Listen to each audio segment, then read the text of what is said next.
আপনি কি বলছেন কেলেনি মশাই? 2 হাঁড়ি টক দই রাতারাতি কে মেরে দিল? আরে বুড়ি, আমি জানলে তোকে জিজ্ঞেস করতাম নাকি? ওই কেলেনি বুড়ো, তুই নিজেই টক দই মেরে দিয়ে আবার মিথ্যা কথা বলছিস না তো? 2 হাঁড়ি টক দই তো আর প্রসেনজিৎ মেরে দিতে পারে না। কি হচ্ছে? এই বুড়ি, প্রসেনজিতের ঘরে রিল বানাতে গিয়ে টক দইয়ের হাঁড়িটা পেলাম। ও মেজু, এখন থেকে দেখছি ফ্রিজের সাথে টক দইয়ের হাঁড়িগুলোতে সব তালা মেরে রাখতে হবে। মা, তুমি বিশ্বাস করো মা, আমি রান্নাঘর থেকে টক দই ঝেড়ে খাইনি। ওই 2 হাঁড়ির মধ্যে 1 হাঁড়ি টক দই নিশ্চয় কেউ মেরে দিয়ে অন্য হাঁড়িটা আমার ঘরে ঢুকে দিয়ে গেছে। কিন্তু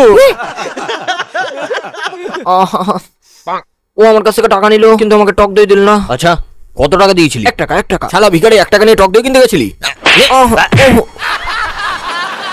বল হাদা, টক দইয়ের হাড়ি থেকে টক দই কে লোপাট করেছে? তুই আর তোর বউকে ফর্সা হওয়ার জন্য সব টক দই মুখে মেখে নিয়েছিস।